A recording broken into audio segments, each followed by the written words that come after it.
Hello Tech Genius, I am Ravi. Have you ever imagined a place where learning is as dynamic as the technology shaping your world? Then here's a deal. With iMatix, you can make sure the learning is exciting, impactful right from the beginning. You have interactive sessions with expert-led courses. In the world of tech, from data science to cloud computing, it's not just about a session, it's about doing, building, learning by solving real problems. So let's get started.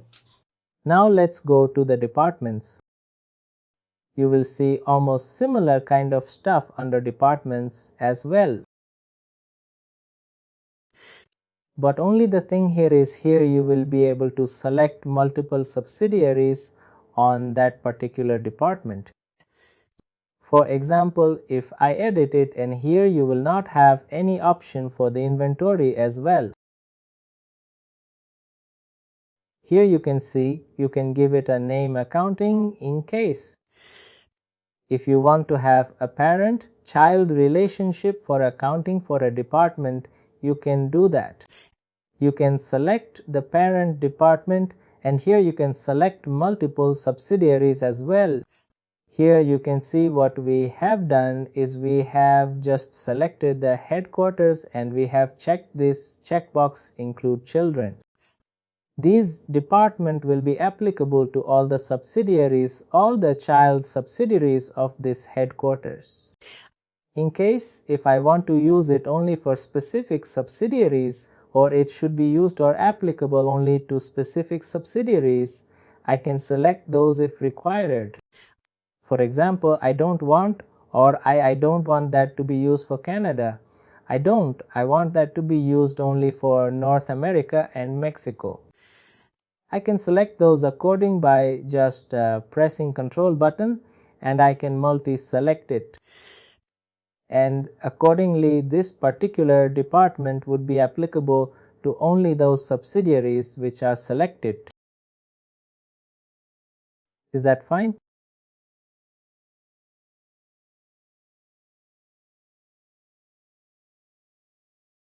Yes, similarly, I can go to classes as well.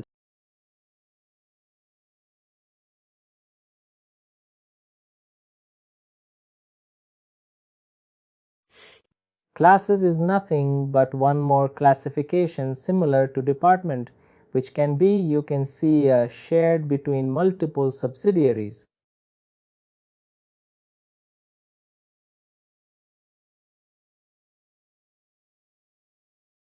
Here you can see that we have one class similar to department. I can select this parent class and I can define the subsidiaries to which this particular class would be applicable to. Is that fine? Any questions, any queries related to subsidiaries, locations, departments and classes?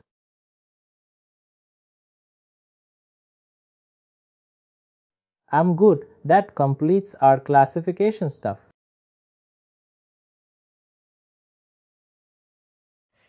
We'll take one more small topic today wherein you can rename some transactions or entities or classifications in case if you want to.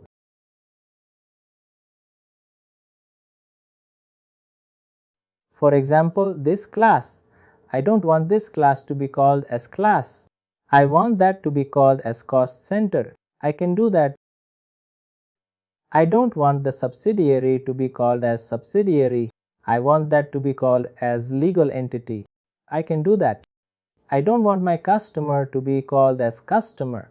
I want that to be called as client. I can do that. I don't want my vendor to be called as vendor. I want that to be called as supplier. I can do that. How that can be done? I just need to go to center.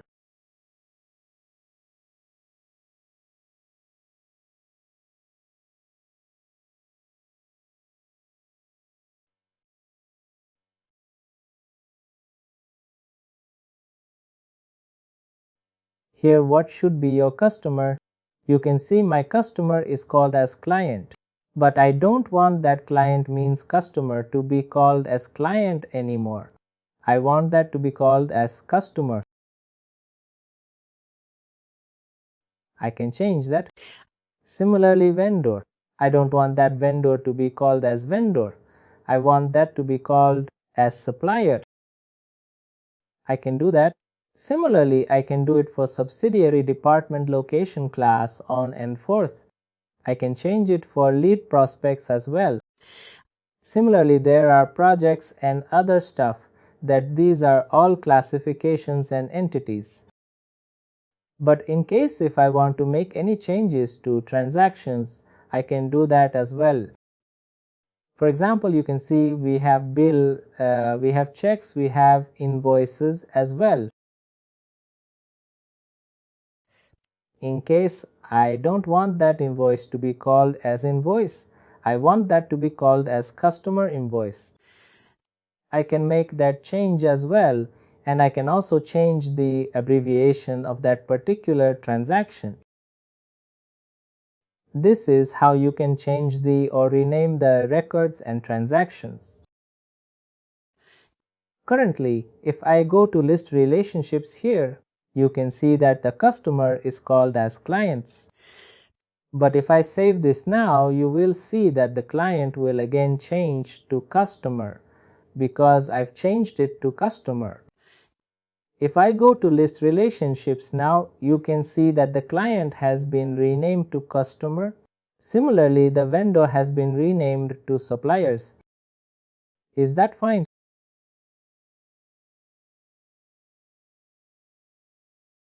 Yes, any questions? Any queries?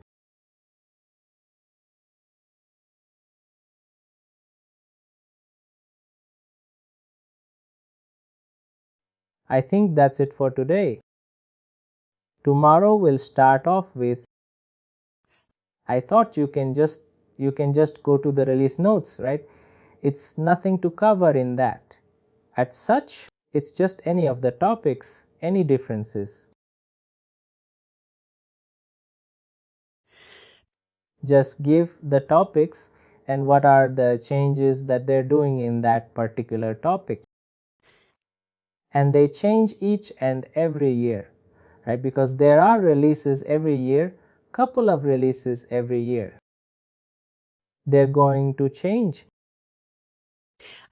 You can say each and every time that you can see go for a certification, and I don't foresee that there are many questions asked on the release as well. But in case you want to go through, there is a PDF available and you can always go through that. One world was introduced long back. What I mentioned is earlier, at the most we could create 25 save trees. Then they increased to 125 a couple of years back, and just in this release 20 to 20.2 they increased it from 125 to 50. Yes, any other question?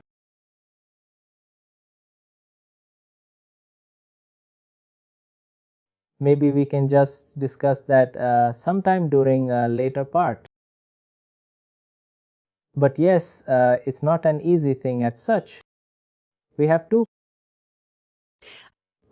pay a certain amount to NetSuite to get to become a partner, which is not that cheap. In case if you want to have a you can say understand about it, you can just go on that NetSuite's website and you'll be able to understand that. I mean, I got the basic information. I mean, who should I contact all this information? I got it, but in detail. Next week, sales guys, they will let you out. Oracle next week, the sales guys who sit in Bangalore. In case if you want some references, I can show you that. I can get some clarity. Whenever you have any queries, any questions, you can always ask. No worries. Tomorrow we'll start off with the chart of accounts. Are you aware of what is the chart of accounts? If you like this video, please like, share, and subscribe to our YouTube channel.